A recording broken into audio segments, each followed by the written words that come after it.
ओम अज्ञानतिमिरान्धस्य ज्ञानञ्जनशलाकया चक्षुरुन्मिलितं येन तस्मै श्रीगुरुवे नमः। श्रीचैतन्यमनोभीष्टं स्थापितं येन भूतले स्वयं रूपकदामह्यं ददाति स्वपदान्तिकं वन्देऽहं श्रीगुरुः श्रीयुतपदकमलं। श्रीगुरून् वैष्णवाचं श्रीरूपं साग्रजातं सागररघुनाथान्वितं तं सजीवं साद्वैतं सावधूतं परिजनसहितं कृष्ण चैतन्य देवं श्री राधा कृष्ण पादान सगणलिता श्री विशाखानवताश्च नित्यानंदम नमस्तुभ्यं प्रेमानंद प्रदायते कलौकलमस्य नाशाय जानवीपतये नमः। नमो महावदन्याय कृष्ण प्रेम प्रदायते कृष्णाय कृष्ण चैतन्य नामिने गुरुद्विषे नमः। पंचतत्वात्मकं कृष्णं भक्तरूपस्वरूपकं मुक्तावतारं मुक्ताख्यं नमामि भक्तिशक्तिकं। हे कृष्ण करुणा सिंधु दीनबंधु जगत्पते गोपेश गोपिकाकांत राधाकांत नमस्तु ते तप्त कांचन गौरांगे श्री राधे वृंदावनेश्वरी ब्रह्मानुसुते देवी प्रणमामि हरिप्रिय। वाञ्छाकल्पतरुभ्यश्च कृपासिन्धुभ्येव च पतितानां पावनेभ्यो वैष्णवेभ्यो नमः। जय श्री कृष्ण चैतन्य प्रभु नित्यानंद श्री अद्वैत गदाधर श्रीवासादि श्री गौर भक्तवृंद। हरे कृष्णा कृष्ण कृष्ण हरे हरे, हरे राम राम राम हरे हरे।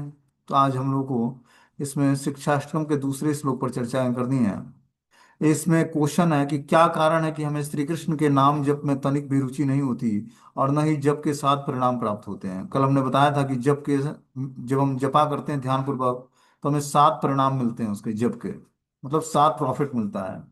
तो आखिर क्या कारण है कि श्री कृष्ण के नाम में तनिक भी रुचि जागृत नहीं हो रही है और जप में जो 7 परिणाम प्राप्त होने वाले हैं वो प्राप्त नहीं हो रहा, इसका क्या रीजन है?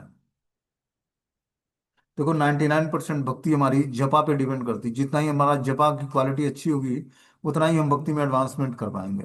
बोलते हैं हरि नाम परम विजयी है, तथा ऐसा क्यों है कि जप करने वाले सभी व्यक्ति को पिछले अध्याय में बताए गए जप के 7 परिणामों की शीघ्र प्राप्ति नहीं होती है। हमने जप करने वाले व्यक्ति को 7 परिणाम प्राप्त होते हैं। क्या होता है? चेतो दर्पण मार्जनम, भव महादावाग्नि निर्वापणम, श्रैवो कैरो चंद्रिका वितरणम, विद्यावधु जीवनम, आनंदाम बुद्धिवर्धनम, प्रतिपदम, पूर्ण अमृत आस्वादनम। ये 7 परिणाम प्राप्त होते हैं उसको।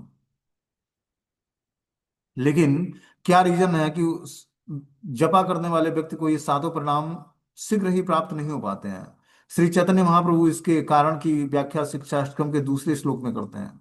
तो महाप्रभु ने, चैतन्य देव ने शिक्षाष्टकम के दूसरे श्लोक में इसकी चर्चा की कि व्यक्ति लंबे समय तक जप करता है लेकिन उसके उस जपा के जो पहला श्लोक के 7 परिणाम बताए गए वो उसको क्यों प्राप्त नहीं होता है।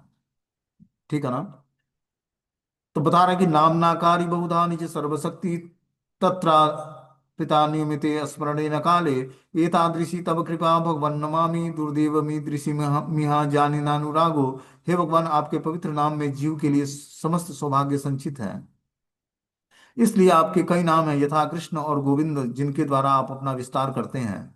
आपने अपने इन नामों में अपनी सारी शक्तियां लगा रखी हैं, उनको स्मरण करने से कोई निश्चित नियम नहीं है। हे प्रभु, यद्यप आप अपने को पवित्र नामों की उदारता पूर्वक शिक्षा देकर पतित बद्ध जीवों पर ऐसी कृपा करते हैं, किंतु मैं इतना अभागा हूँ कि आपका नाम कीर्तन करते समय अपराध करता हूँ, जिसके कारण मैं कीर्तन के प्रति अनुरक्ति प्राप्त नहीं कर पाता हूँ। जब तक हमारा भगवत नाम के प्रति अनुरक्ति उत्पन्न नहीं होगी तब तक हम भक्ति में स्थिर नहीं हो पाएंगे। हमारी श्रवणम और कीर्तनम में रुचि जागृत नहीं होगी। ठीक है ना? तो रुचि जागृत करनी पड़ेगी। और जो व्यक्ति के जीवन का उद्देश्य मात्र धन कमाना है और भोग करना है तो उसको फिर आध्यात्मिक रास्ते को स्वीकार नहीं करना चाहिए। जिस तरह धन कमाने के लिए व्यक्ति टाइम निकालता है, उसी तरह आध्यात्मिक चीजों को स्वीकार करने के लिए, आध्यात्मिक कथा है, कीर्तन है, उसमें पार्टिसिपेट करने के लिए भी हमें टाइम निकालना पड़ेगा 24 घंटे में। अब आपके लिए 24 से 48 घंटे नहीं होंगे, होगा 24 घंटे ही, उसी में हमें टाइम निकाल कर श्रवणम कीर्तनम करना पड़ेगा, तभी हम आध्यात्मिक जीवन में प्रोग्रेस कर पाएंगे। बता रहे हैं कि हे भगवान, आपके पवित्र नाम में जीव के लिए समस्त सौभाग्य संचित है। भगवान के जीवात्मा का समस्त सौभाग्य इसी में है कि वो भगवान के पवित्र नाम का जप करे। इस पर विश्वास उसी को होगा जो जपा करेगा कि भगवान का पवित्र नाम सब सौभाग्य खोलने वाला है हमारा। और वास्तव में भगवत नाम जो है, जहाँ पर संकीर्तन होता है और जपा होता है, वहां पर समस्त सौभाग्य लौटते हैं। वहां पर व्यक्ति का अखंड सौभाग्य जागे तो वो कभी कल्पना भी नहीं किया होगा कि हमारे जीवन में ऐसे बदलाव आने हैं। ऐसा बदलाव भगवत नाम से होता है। इसलिए आपने कई नाम यथा कृष्ण तथा गोविंद, जिनके द्वारा अपना आप विस्तार करते हैं, आपने अपने इन नामों में अपनी सारी शक्तियां लगा रखी हैं, उनको स्मरण करने से कोई निश्चित नियम नहीं है। हे प्रभु, यदि आप अपने पवित्र नामों की उदारता पूर्वक शिक्षा देकर पतित बद्धियों पर ऐसी कृपा करते हैं भगवान अपने पवित्र नामों की उदारता पूर्वक शिक्षा देते हैं। भगवान श्री चैतन्य महाप्रभु ने बताया कि हरे कृष्ण महामंत्र क्या है? समस्त सौभाग्य को जागृत करने वाला है, समस्त शक्तियों को प्रदान करने वाला है। इस प्रकार प्रभु ने, यद्यप आप अपने पवित्र नामों की उदारता पूर्वक शिक्षा देकर पतित बद्ध जीवों पर कृपा करते हैं, ये भगवान श्री चैतन्य महाप्रभु ने हम बद्ध जीवों पर कृपा करके क्या दिया? पवित्र नाम दिया, हरे कृष्ण महामंत्र दिया कि सभी लोग जप करके क्या करें? भगवत प्राप्ति करें। किंतु मैं इतना अभागा हूं कि आपके नाम कीर्तन करते समय अपराध करता हूं। लेकिन दुर्भाग्य क्या है कि भगवत नाम का कीर्तन करने वाला व्यक्ति भी अपराध करता है, जिसके कारण मैं कीर्तन के प्रति अनुरक्ति प्राप्त नहीं कर पाता हूं। जब तक हृदय में हमारी स्थिति विनम्रता की नहीं होगी, तब तक हम निरंतर भगवान का नाम जप नहीं कर पाएंगे। जब तक तृणादपि सुनिचेना तरोरपि सहिष्णुना अमानिना मान देना कीर्तनीय सदाहरि। गुरुजनों के प्रति, और जो हमारी, या किसी भी भक्त के प्रति या नॉन डिवोटी के प्रति, जब तक हमारा विनम्र भाव नहीं होगा, तब तक हम निरंतर भगवान का जप नहीं कर पाएंगे, कीर्तन नहीं कर पाएंगे। और तब तक हमें कीर्तन के महत्व को हम समझ भी नहीं पाएंगे कि भगवत नाम के जप से होने वाला क्या है। ये तो वही समझ पाएगा जिसके अंदर योग्यता है नाम जप करने की, और नाम जप करके ही नाम जप करने की योग्यता प्राप्त होती है। दुर्देव का अर्थ है दुर्भाग्य। श्री भक्ति विनोद ठाकुर अपनी पुस्तक भजन रहस्य में शिक्षाष्टकम पर टीकाएं करते हैं। वहां वे हमारे दुर्भाग्य अर्थात नाम जप में हमारी कम रुचि होने के कारण की सूची प्रस्तुत करते हैं। भक्ति विनोद ठाकुर जी के ग्रंथ है भजन रहस्य। उसमें वो नाम जप में हमारी रुचि क्यों नहीं जागृत होती है, इसकी वो सूची प्रस्तुत करते हैं कि किस कारण से नाम जप में रुचि जागृत नहीं होती है। बोलते हैं इन चार कारणों में से पहला कारण उन्होंने बताया तत्व विभ्रम। यदि हम केवल बाहरी तौर पर श्री चैतन्य महाप्रभु की शिक्षाओं के तत्व को समझते हैं, तो फिर हम भ्रमित हो जाएंगे और भक्ति पथ पर आगे किस प्रकार बढ़ेंगे। जो भगवान श्री चैतन्य महाप्रभु ने शिक्षाओं के माध्यम से जो तत्व प्रस्तुत किया है कृष्ण भक्ति का, उसको अगर जो हम बाहरी तौर पर बस जानने का प्रयास करेंगे, बाहरी तौर पर जानने का क्या मतलब है कि उसको अपनी प्रैक्टिकली जीवन में स्वीकार नहीं करेंगे, तो सुनने मात्र से नहीं होगा, तब हम भ्रमित रहेंगे। भक्ति पथ पर आगे किस प्रकार हम बढ़ पाएंगे? जब तक हम सुनकर उसको प्रैक्टिकली अपने जीवन में नहीं उतारेंगे, तब तक हम भक्ति पथ पर आगे नहीं बढ़ पाएंगे। बोलते हैं कि आध्यात्मिक गहराई की कमी होने के कारण हमें इसका बोध नहीं होता हम कितने तुच्छ हैं। हम भ्रमित होकर विश्वास कर लेते हैं कि हम वास्तव में महान हैं। स्वयं को महत्वपूर्ण मानकर हम सोचते हैं कि यह संसार हमारी इच्छाओं के चारों ओर घूमता रहे। जब ऐसा नहीं होता तो हम हताश और क्रोधित हो जाते हैं। हर व्यक्ति को भगवान ने एक कंट्रोलिंग पावर दिया हुआ है, कुछ कंट्रोल करने का। जैसे पिता है वो घर में पत्नी और पुत्रों को, बच्चों को कंट्रोल करता है, माता बच्चों को कंट्रोल करती है, टीचर स्कूल में अपने स्टूडेंट को कंट्रोल करता है, बॉस कंपनी कार्यालय में अपने एम्प्लॉय को कंट्रोल करता है। तो हर किसी को भगवान ने कुछ कंट्रोल करने की शक्ति दी है। लेकिन वो कंट्रोल करने की शक्ति के को मिसयूज ना करे जीवात्मा। जब वो मिसयूज करने लगता है, मतलब वो भगवान की शक्तियों के साथ खिलवाड़ कर रहा है। बोलते हैं आध्यात्मिक गहराई की कमी होने के कारण इसका बोध नहीं होता कि हम कितने तुच्छ हैं। हम भ्रमित होकर विश्वास कर लेते हैं हम वास्तव में महान हैं। हर व्यक्ति अपने को महान सोचता है। वो ये नहीं समझ, और ये भ्रमित होने के कारण ऐसा विश्वास उसके अंदर उत्पन्न होता है कि मैं महान हूं। स्वयं को महत्वपूर्ण मानकर हम सोचते हैं कि यह संसार हमारी इच्छाओं के चारों ओर घूमता रहे। जब ऐसा नहीं होता तो हम हताश और क्रोधित हो जाते हैं। हर व्यक्ति कंट्रोल करना चाहता है प्रकृति को या अपने साथ के लोगों को, ठीक है ना? लेकिन कंट्रोल कोई भी नहीं है। और जब कंट्रोल नहीं होता तो वो हताश और क्रोधित हो जाता है। तब हम दूसरे की गलती पहचान कर उसे तुरंत मित्र या शत्रु के रूप में विभाजित कर देते हैं। जब हम कंट्रोलिंग पावर हमारे अंदर होती है और हम कंट्रोल नहीं कर पाते हैं, तो हम किसी को मित्र और किसी को शत्रु रूप में विभाजित कर देते हैं कि ये हमारा मित्र है और ये हमारा शत्रु है। जो कंट्रोल में आ गया वो मित्र, और जो कंट्रोल में नहीं आया वो शत्रु हो गया हमारा। केवल इस अज्ञानता के कारण हमें अत्यधिक कष्ट उठाना पड़ता है। देखो भौतिक संसार में अगर जो हम आध्यात्मिक चीजों में ग्रोथ करना चाहते हैं, तो जो है प्रभुत्व जताने की इच्छा जो है उसको छोड़ना पड़ेगा। हमें प्रभुत्व नहीं जताना है कि हमें आश्रय लेना है भगवान का, क्योंकि वही प्रकृति को और सारे जीवात्माओं को कंट्रोल करने वाले हैं। तो कंट्रोल करने वाले कृष्ण हैं, उनका स्थान हमें नहीं लेना है। वो किस हिसाब से किस जीवात्मा को कंट्रोल करेंगे वो जानते हैं बेहतर तरीके से। हमें कुछ राइट्स मिलता है किसी को कंट्रोल करने का, तब हम कुछ अपनी बुद्धि के अनुसार या अपने शक्ति के अनुसार या भगवान की कृपा के अनुसार उस व्यक्ति को कंट्रोल कर सकते हैं। लेकिन अगर जो बिना किसी के आदेश के कोई व्यक्ति किसी को कंट्रोल करता है, उसका कोई फायदा नहीं है। हर जीवात्मा प्रकृति के द्वारा या भगवान के द्वारा कंट्रोलित है। जो जीवात्मा भगवान के द्वारा कंट्रोलित नहीं है, वो प्रकृति के द्वारा कंट्रोलित है। उसको कंट्रोल तो करेगी या तो भगवान की माया शक्ति या भगवान की अंतरंग शक्ति श्रीमती राधा रानी।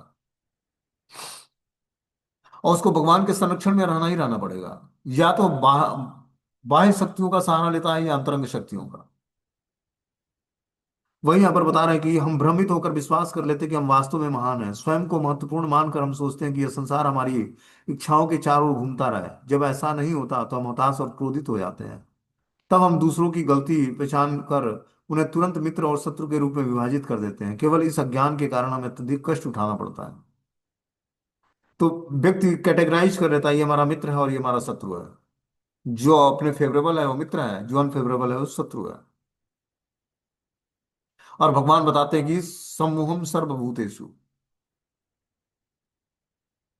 कि सब जीवों पर संभाव रखो। संभाव की स्थिति प्राप्त करके ही तुम मुझे तत्व से जान पाओगे, भगवान को तत्व से जान पाओगे। तो संभाव की स्थिति कैसे प्राप्त होगी जीवात्मा को?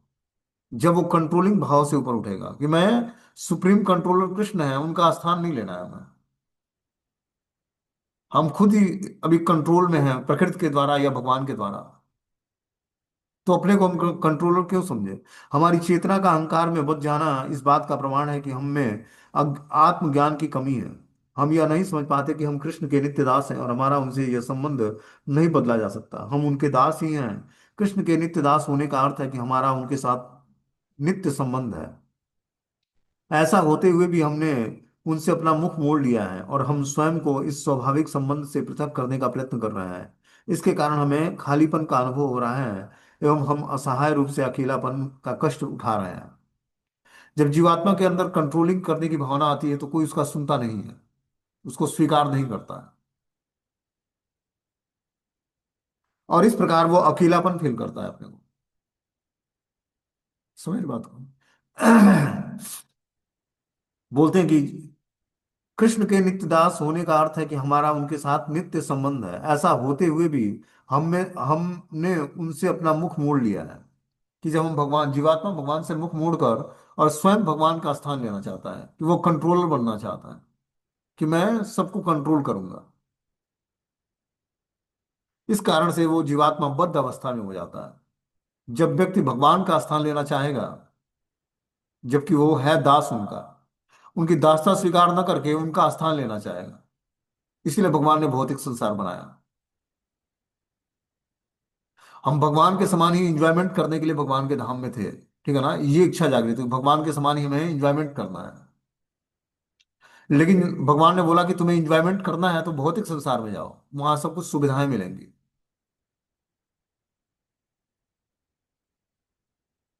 बैकुंठ में या भगवान के गोलोक धाम में मर्यादित जीवन है। वहां भगवान ही परम भोक्ता है, बाकी सब भोग्य वस्तु है। अब उस भोग्य वस्तु के अंदर ये पावर आ गई कि वो भगवान के समान ही भोगना चाहता है। इसीलिए भगवान ने भौतिक संसार बनाया, कि भौतिक संसार में जाओ, अपनी भोग की इच्छाओं को तृप्त करो। तुम्हें सारी फैसिलिटी मिलेगी यहाँ पर, और साथ में प्रताड़ना भी मिलेगा। तो माया अनेक प्रलोभन देती है उसको और प्रताड़ना भी देती है। लेकिन कुछ ही जीवात्मा उस प्रताड़ना को समझ पाते हैं। प्रलोभन को तो सभी स्वीकार कर लेते हैं। माया के प्रलोभन को सभी स्वीकार करके बद्ध अवस्था में पड़े होते हैं। माया मतलब क्या होता है? माया मतलब इग्नोरेंस, अज्ञानता। जिसका वास्तविक अस्तित्व नहीं है उसी को वास्तविक मान लेना, यही माया है, अज्ञानता है, इग्नोरेंस है। और ये भगवान की ही शक्ति है, तामसिक वृत्ति है, तामसिक शक्ति है। तो जब तक हम सात्विक वृत्ति को धारण नहीं करेंगे, तब तक राजसी और तामसिक वृत्ति हमें परेशान की रहेगी। और धन कमाना है, और हमें बड़ी गाड़ी खरीदनी है, बड़े और ऐश्वर्य, उसके अंदर भोग करने की प्रवृत्ति जागृत हो जाती है। और तब ये जीवात्मा के अंदर पागलपन आ जाता है। उसको लगता है कि बाकी सब लोग मूर्ख हैं और मैं ही सबसे ज्यादा होशियार हूं। और इस कारण से वो भौतिक संसार में भोग करना चाहता है और ज्यादा फैसिलिटी इकट्ठा करना चाहता है। और जितना ही भोग करने का प्रयास देखो भक्ति में भी आने के बाद ना सभी स्थिर नहीं रहते हैं। दीक्षा ले लिया, सब कुछ हो गया, उसके बाद भी मन बुद्धि, क्योंकि भोग की वासनाएं जो हैं वो शरीर में हिलोर लेती है। और व्यक्ति न चाहते हुए भी वो भक्ति कम कर लेगा, माला नहीं करेगा, लेकिन धन इकट्ठा करने के लिए, धन कमाने के लिए व्यक्ति पू, पूरा अपना जी जान लगा देगा। उसको लगेगा कि धन ही तो सब कुछ है, नहीं तो मेरे पास भोग की सुविधाएं कैसे आएंगी। और जितना ही वो धन कमाने के लिए रजोगुण का सहारा लेकर और इस भौतिक संसार में स्ट्रगल करता है, उतना ही वो और फंसता जाता है। और जो व्यक्ति गुरु के आदेश के पालन से विमुख होता है, तुरंत उसको क्या करती है माया, अटैक करके इतने उसको कष्ट देगी, इतनी बीमारियां, इतना रोग जरा व्याधि सब कुछ उसको ग्रस्त कर लेगा। उसको लगेगा जीवन तो बहुत अच्छा चल रहा है, माला करने से क्या होगा। एक बार आध्यात्मिक रास्ते को स्वीकार करने के बाद इस रास्ते से बैक होना बड़ा मुश्किल है। प्रमाणिक आचार्य गुरु शिष्य परंपरा में कोई व्यक्ति दीक्षा ले लेता है, उसके बाद नियमों को ब्रेक करना शुरू कर देता है, तो उसका जीवन नारकीय हो जाएगा। उससे बढ़िया वो अपने पूर्व जीवन में था।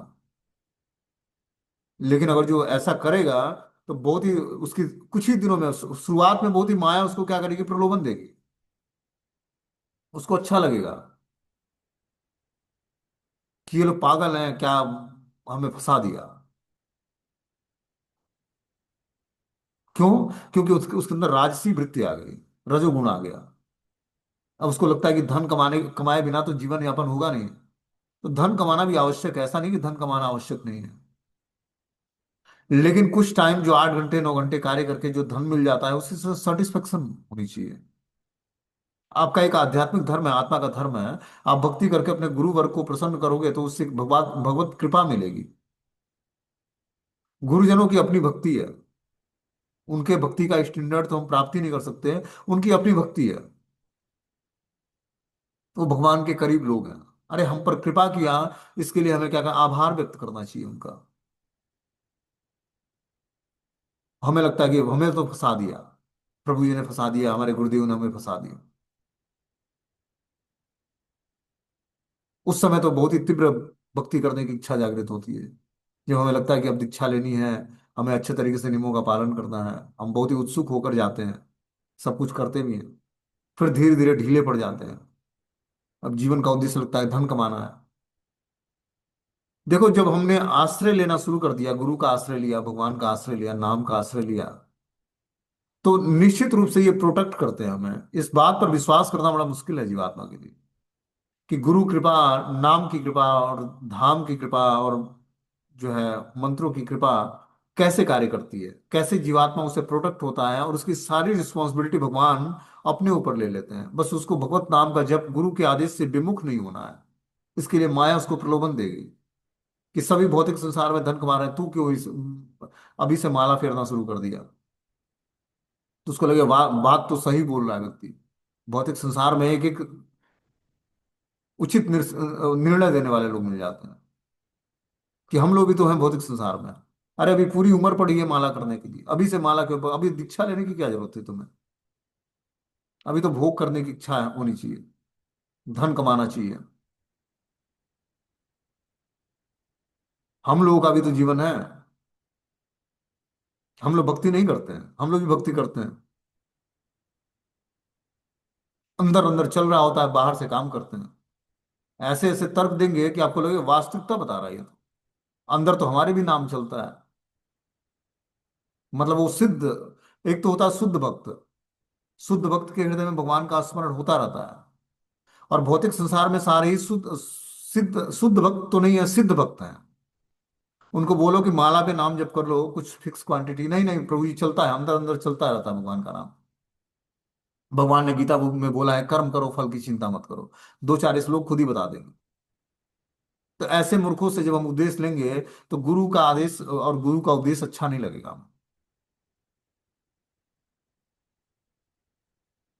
और फिर हम उसी को अपना गुरु मान लेंगे, यही हमारा वास्तविक गुरु है जी। इसने सही बताया, धन कमाना ही जीवन का वास्तविक उद्देश्य है। और इस प्रकार जीवात्मा गुरु के आदेश में ढीला पड़ जाता है, और ढीला पड़ जाएगा, धीरे धीरे वो भक्ति छोड़ देगा और ऐसी दुर्दशा हो जाएगी, ना तो घर का होगा ना घाट का। मैं क्लियर, 99% लोगों को देखा है मैंने जो ऐसा करते हैं, जो गुरु आदेश से विमुख होते हैं, नाम जप में ढीले पड़ जाते हैं, नियमों को ब्रेक करने लगते हैं, तो धीरे धीरे ऐसे माया अटैक करती है उन पर कि न तो वो धन कमाने लायक रहे और न ही भक्ति करने लायक रहे, और फिर मुंह छिपाते घूमेंगे वैष्णव समाज में भी और नॉन डिवोटी के समाज में भी।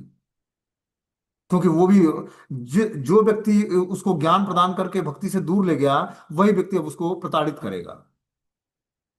बड़ा चला था माला करने के लिए, दीक्षा लिया हमने यहाँ से, अब वही प्रताड़ित करना शुरू करेगा, क्योंकि उसी ने उसको भक्ति से दूर किया है। इसीलिए हमें बहुत ही सावधानी पूर्वक अपने को ज्ञान में स्थिर रखना है। जब तक हम गुरु शिष्य परंपरा से, आचार्य परंपरा से, किसी भी व्यक्ति से सुनेंगे नहीं दृढ़ता पूर्वक अपने परंपरागत, ऐसा नहीं कि किसी से भी सुन लिया, कहीं भी कुछ भी खा लिया, जहां भोग लगा नहीं लगा, क्या हुआ क्या नहीं हुआ, कुछ नहीं। हमें अपने परंपरागत भोग लगा हुआ प्रसाद और अपने परंपरागत आचार्य गुरुजनों से, बंधु बंधु भाइयों से हमें कथा सुननी चाहिए। तभी हमारे गुरु के प्रति निष्ठा जागृत रहेगी, श्रद्धा बनी रहेगी, नहीं तो हम ढीले पड़ जाएंगे धीरे धीरे। और भौतिक समाज में लेक्चर देने वाले बहुत सारे लोग हैं, भक्ति से विमुख करने वाले लेक्चर, उनका हम शरण ग्रहण करके धीरे धीरे भक्ति से विमुख हो जाएंगे, और हमें जो वास्तविक उपदेश है उससे हम विमुख होकर और भक्ति को छोड़ देंगे, नियम ब्रेक करने लगेंगे। और गुरु को हम साधारण समझते हैं, तो गुरु की शक्ति ऐसी है, साक्षात बलराम जी के स्वरूप है हम, उनको कोई व्यक्ति साधारण ना माने, कि हम गलती करेंगे रिएक्शन हमारे गुरु को भोगना पड़ेगा या हमारे शिक्षा गुरु को। आपको पता नहीं है कि शिक्षा और दीक्षा गुरु है होता कौन है? ये रिएक्शन भोगने के लिए नहीं है। आपने वचन दिया वैष्णव के सामने, गुरु को वचन दिया है कि मैं 16 माला का नित्य प्रति जाप करूंगा, ध्यान पूर्वक 4 नियमों का पालन करूंगा, आपको लेना ही नहीं चाहिए दीक्षा। जब वचन दिया तो पालन करो, नहीं कर सकते हो शरणागत हो जाओ। मैं नहीं कर सकता गुरु महाराज, मैं नहीं कर पाऊंगा, आप हमें माफ करिए, ये माला आपने दिया था, आप स्वीकार करिए, मैं नहीं कर पाऊंगा आगे से, मना कर दो। लेकिन अब अंदर कुछ और हो रहा है, बाहर से दिखा रहे हो कि चलो माला हो रही है, वो भी जाने की, चलो भाई भक्त लोग ठीक हैं, ऐसा नहीं चलेगा। कोई रिएक्शन गुरु को नहीं लगता है, गुरु साक्षात भगवान का ही स्वरूप है। हाँ कुछ रिएक्शन लगते हैं, लेकिन अगर व्यक्ति जानबूझकर अब जो गलतियां करता है, नियमों से को ब्रेक करता है, तो उसकी स्थिति कुछ ही दिनों में देख लेना कि क्या उसकी स्थिति होती है। इसलिए बहुत ही सावधानी पूर्वक इस रास्ते पर चलना है। आपने रिस्पॉन्सिबिलिटी कैरी करना है, आपने वचन दिया है गुरु को। गुरु तत्व क्या है? स्वयं साक्षात बलराम जी ही हैं, आपने बलराम जी को वचन दिया है, और उसमें ढीले पड़ोगे और लगेगा कि अरे रिएक्शन गुरु को कोई रिएक्शन नहीं लगता है, रिएक्शन खुद भोगना पड़ेगा तुम्हें। और ऐसा भोगना पड़ेगा कि व्यक्ति न तो घर का रहेगा ना घाट का, सब दूर दूर दूर करके उसको बाहर भगा देंगे। जब तक प्रमाणिक गुरु का आश्रय लिया हुआ है, ठीक है ना, प्रमाणिक गुरु से स्रोत से, उचित स्रोत से सुन रहे हो, आप देखोगे सारे लोग रिस्पेक्ट करेंगे आपकी, क्योंकि आपने एक ऐसे पिता से अपना वास्तविक संबंध जागृत कर लिया है जो भगवान का निजी जन है। इसीलिए आप सबके प्रेमी हो। क्यों? आपका कनेक्शन किसी आचार्य परंपरा से है, इसीलिए आपको कोई रिस्पेक्ट। ये मत समझना कि हमें कोई रिस्पेक्ट दे रहा है तो हमारे बदौलत या हमारे कुछ गुण और क्वालिटी को देखकर, ये हमारे गुरुदेव की कृपा है हम पर, उनके कारण हमें रिस्पेक्ट मिल रहा है, चाहे समाज में हो चाहे कहीं भी हो। उन्हीं के कारण भक्ति है, उन्हीं के कारण रिस्पेक्ट मिल रहा है समाज में। और उनको व्यक्ति रिस्पेक्ट दे रहा है, मुझे नहीं रिस्पेक्ट दे रहा है, रिस्पेक्ट उनको दे रहा है, गुरुदेव को। और गुरुदेव को रिस्पेक्ट देकर वो व्यक्ति भक्ति में वो भी एडवांसमेंट करेगा। तो हमें क्या करना है? अपने गुरुदेव को प्रोटेक्ट करना है। हमने जो नियम वचन लिए हैं दिए हैं, उस नियमों और वचनों में दृढ़ रहना है, ढीले नहीं पड़ना है। और उसके तभी हमारा जीवन सार्थक होगा, तभी हम जीवन के इंपॉर्टेंस को समझ पाएंगे।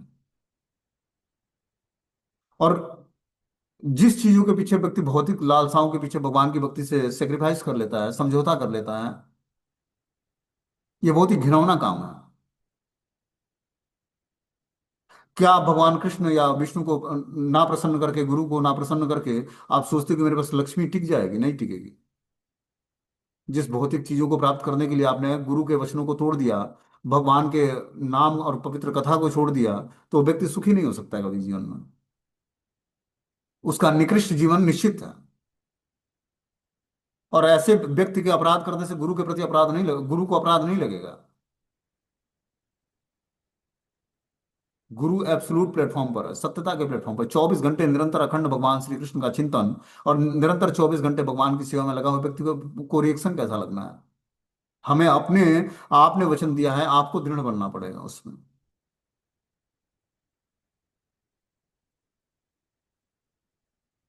आगे से बता रहे कि हमारी चेतना का अहंकार में बच जाना इस बात का प्रमाण है कि हम में अज्ञान, आत्मज्ञान की कमी है। हम यह नहीं समझ पाते कि हम कृष्ण के नित्य दास हैं और हमारा उनसे एक संबंध नहीं बदला जा सकता। हम उनके दास हैं। कृष्ण के नित्य दास होने के अर्थ है कि हमारा उनके साथ संबंध भी नित्य है। ऐसा होते हुए भी हमने उनसे अपना मुख मोड़ लिया है और हम स्वयं को इस स्वाभाविक संबंध से पृथक करने का प्रयत्न कर रहे हैं। इसके कारण हमें खालीपन का अनुभव हो रहा है और हम एक असहाय रूप में अकेलापन का कष्ट उठा रहे हैं। देखो, जो बात बताया हमने वही यहाँ पर लिखा है। जब व्यक्ति गुरु के आदेश का पालन नहीं करता है दृढ़ता पूर्वक भक्ति में आकर, तो उसको अकेलापन फील होता है, क्योंकि उसने भौतिक संसार से भी अपना संबंध तोड़ दिया और आध्यात्मिक संसार में अपना संबंध गुरु और भगवान से बनाया नहीं। अब ऐसा व्यक्ति कहीं का नहीं होगा। इसीलिए अध्यात्म के रास्ते पर बहुत ही सोच समझ के चलना है। हमें ज्यादा लोगों से संबंध नहीं बनाना है। हमारे पास एक आध्यात्मिक गुरु होना चाहिए जिससे हम दीक्षा ले सकें। एक शिक्षा गुरु होना चाहिए जो हमें प्रॉपर निर्देश दे सके। और इन दोनों से ही हम अपने मित्रों भाव में या गुरुजनों के भाव में अपने पूरे जीवन को बनाए रखकर और अच्छे तरीके से भक्ति को ऑपरेट करना सीख जाएं, हमारी भक्ति का रास्ता जो है सफल हो जाएगा। लेकिन जब जीवात्मा के अंदर अलग अलग गुरुओं के प्रति उत्सुकता जागृत हो जाती है, किसी और से सुन लेना या किसी के साथ यात्रा किया, उनके गुरुजी अच्छे हैं, हमारे गुरुजी थोड़ा कम लेवल के हैं, उनके कम शिष्य हैं, उनके वो ज्यादा वरिष्ठ हैं, हमारे गुरुजी कम वरिष्ठ हैं। ये सब जब भावनाएं हृदय में जागृत होती, क्या non association, non devotee association से ऐसा होता है। और मेच्योरिटी ना होने के कारण ऐसा होता है। मेच्योरिटी तभी आएगी जब हम उचित स्रोत से सुनेंगे, तब अपने परंपरा के महत्व को समझ पाएंगे। मैंने मैं कल गया गोवर्धन परिक्रमा करने, तो एक डिवोटी मिले। मैं बाइक से जा रहा था, उन्होंने हाथ दिया, मैंने बैठा लिया उनको। तो क्या बोलते हैं कि प्रभु जी आप जो है गौड़ीय वैष्णव संप्रदाय से जुड़े हैं, बहुत अच्छा संप्रदाय है, मैं भी पहले उसमें सेवा करता था। लेकिन अभी मैं पता नहीं कौन एक हैं जो श्री संप्रदाय के, अभी नाम ध्यान नहीं आ रहा मुझे, वो ब्रज के ही हैं। उनकी मुझे कथाएं अच्छी लगती हैं, मैं उनसे जुड़ गया हूँ। मैंने बोला कि ठीक है, आप जुड़ गए हैं, श्री संप्रदाय प्रामाणिक संप्रदाय है, लक्ष्मी नारायण भगवान हम उसमें आश्चर्य हैं। लेकिन आपने कभी ये सोचा कि आपने क्या छोड़ दिया है पीछे? नहीं प्रभु जी, आप बताइए। मैंने बोला कि आपने जो छोड़ दिया है उसको, उस पर विचार करो, पहले सोचो जो बता रहा हूँ। कि राधा कृष्ण की जो भक्ति है वो सर्वोत्कृष्ट भक्ति जो है गौड़ीय संप्रदाय में ही होता है। गौड़ीय उसी को बोलते हैं जहां पर श्री कृष्ण के साथ राधा रानी की सेवा होती है। बिना राधा रानी के हमारे उपास्य देव कौन है? हम लोग राधा दास्यम है, राधा रानी की दासता स्वीकार कर दी है। कृष्ण हम लोग के आराध्य नहीं, हम लोग के आराध्य कौन है? राधिका रानी है। और राधा रानी की उपासना जो है सर्वोत्कृष्ट उपासना है। जो आपने छोड़कर जो लक्ष्मी नारायण भगवान की सेवा स्वीकार किए हैं, हो सकता है कि आप वैकुंठ धाम के वासी हों, लेकिन मैं अपराध नहीं करना चाहता, मैं आपको बताना चाहता हूँ। और गुरु स्वीकार करने की योग्यता क्या है? कि गुरु कैसा होना चाहिए? गुरु गोस्वामी पोस्ट पर होना चाहिए, जिसके सेंसेस कंट्रोल में हो। व्यक्ति क्या करता है? भागवतम कथा सुनकर उसको अपना गुरु बना लेता है, वो भी दीक्षा देने में समर्थ है या नहीं है, उचित प्रमाणिक स्रोत से उसको राइट्स प्राप्त है या नहीं है, वो दीक्षा देने लगता है। पंडाल प्रोग्राम होता है, भागवतम कथा, अरे गुरु जी हमें भी दीक्षा दे दीजिए। चल, नियम पालन करता है नहीं, चल माला पकड़ा दिए, सबको आध्यात्मिक नाम दे दिए, चल अब सखी बन गई तो हमारी। और इसी तरह ब्रज में हो रहा है। ब्रज क्या, वो ब्रज के बाहर भी जाकर वो लोग भागवतम कथा करते हैं और जो है दीक्षा दे देते हैं। यहाँ पर दास और दासी बनाया जाता है, वहां पर सखी बनाया जाता है कि हमारी सखी बन गई अभी, अब हमारे साथ घूमेगी। ये तो स्थिति है। तो उसका क्या कल्याण होना है? मैंने बोला भाई देख, अभी तेरे पास चांस है, तूने दीक्षा नहीं लिया है, तो जिस प्रमाणिक संप्रदाय या संस्था को छोड़कर तुम कहीं दूसरे जगह भटक रहे हो, तुम्हें फायदा कुछ नहीं होने वाला है। यहाँ पर श्री कृष्ण के साथ माधुरी भाव में आदान प्रदान होता है, जो सर्वोत्कृष्ट भक्ति है। भगवान श्री चैतन्य महाप्रभु ने क्या बताया, जो राधा रानी के भाव और रंग क्रांति को अंगीकार करके स्वयं श्री कृष्ण ही चैतन्य महाप्रभु के रूप में आते हैं। उसी भाव को, मदनाख्य महाभाव को वो देने के लिए श्री कृष्ण ही चैतन्य महाप्रभु के रूप में आते हैं। और तुम सोचो कि लक्ष्मी नारायण भगवान से हमें वो आदान प्रदान होगा। हम उनको बोला कि हमारे गुरु महाराज ने बताया है कि जो है लक्ष्मी नारायण और कृष्ण में अंतर नहीं। मैंने बोला वास्तव में अंतर नहीं है, वही लक्ष्मी नारायण, वही श्री कृष्ण और राधा रानी है। लेकिन जब तत्व और रसों के हिसाब से देखोगे तो सर्वोत्कृष्ट रस क्या है इस गौड़ी संप्रदाय में? गौड़िया उसी को बोला जाता है जो राधा दास्य में राधा रानी की दासता स्वीकार करते हैं, उनके माध्यम से श्री कृष्ण को का भजन करते हैं। राधा रानी के बिना कृष्ण का अस्तित्व नहीं है।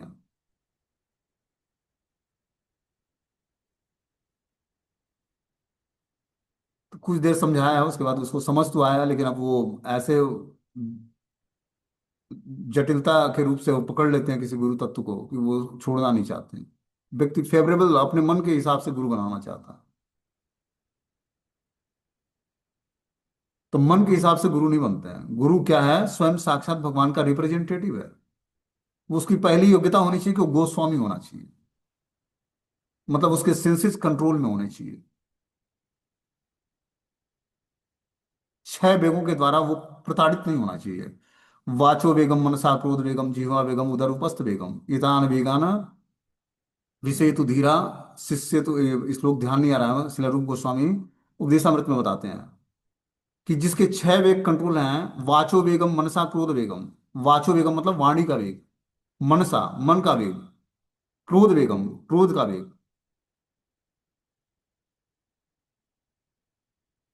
जिह्वा वेगम जिह्वा का वेग, उदर और उपस्थ का वेग, जिसके कंट्रोल हैं वो पूरे धरती को पर शिष्य बना सकता है। ये है गुरु की परिभाषा। क्या तुम्हारे गुरु में वो योग्यता है? नहीं प्रभु जी, मुझे भागवतम उनका बहुत अच्छा लगता है। मैंने बोला बना लो, तो क्या दिक्कत है?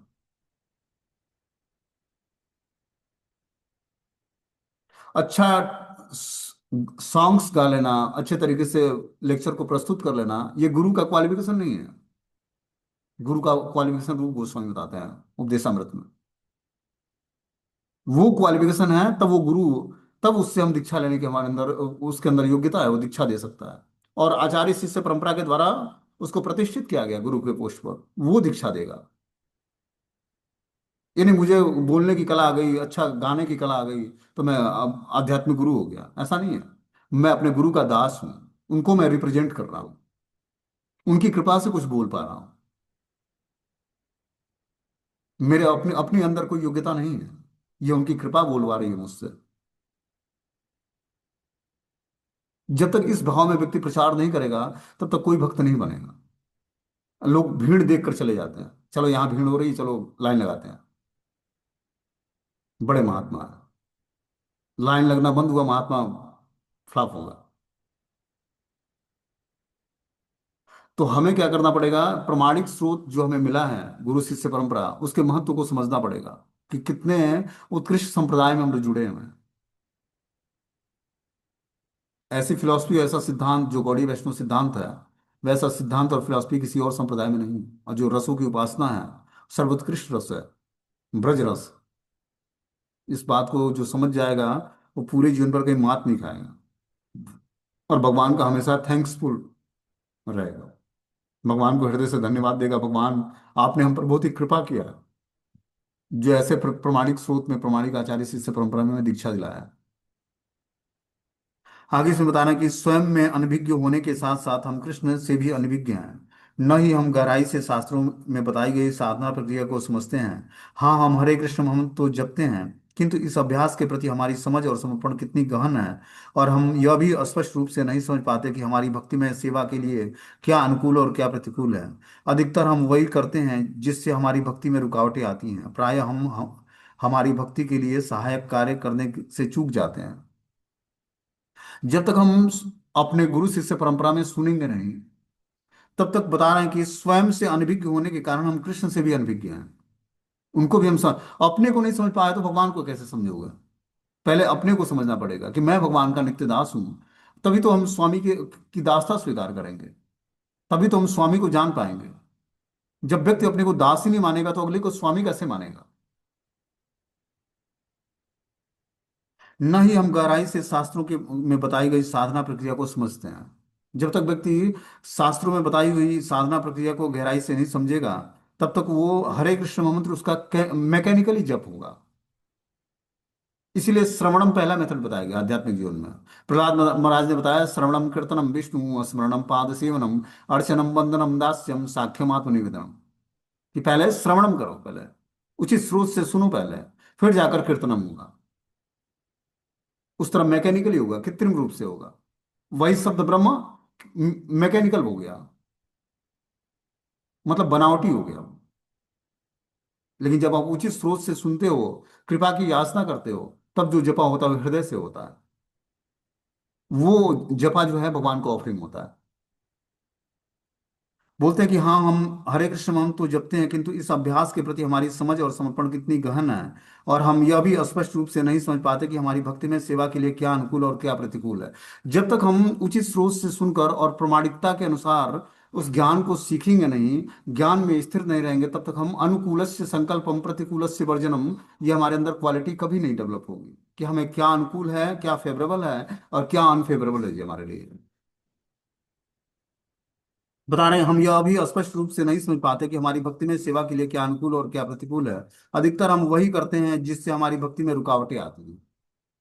जब व्यक्ति सुनता नहीं है स्रोत से, तब उसके अंदर वही करेगा जो भक्ति में रुकावट बने, क्योंकि वो इग्नोरेंस में है, अज्ञानता में है। और प्रायः हम हमारी भक्ति के लिए सहायक कार्य करने से चूक जाते हैं, और इस कारण से वो भक्ति में जीवन में जो उसको एडवांसमेंट दिलाना है, उस रास्ते से वो चूक जाता है। इसीलिए हमें क्या करना चाहिए, पहले नाम जप से पहले हमें सुनना आवश्यक है। प्रमाणिक स्रोत से जब तक हम सुनेंगे नहीं, तब तक हमारा गुरु के प्रति विश्वास नहीं होगा। जब तक गुरु के प्रति विश्वास नहीं होगा, तब तक मंत्र पूर्ण फल नहीं देगा हमें।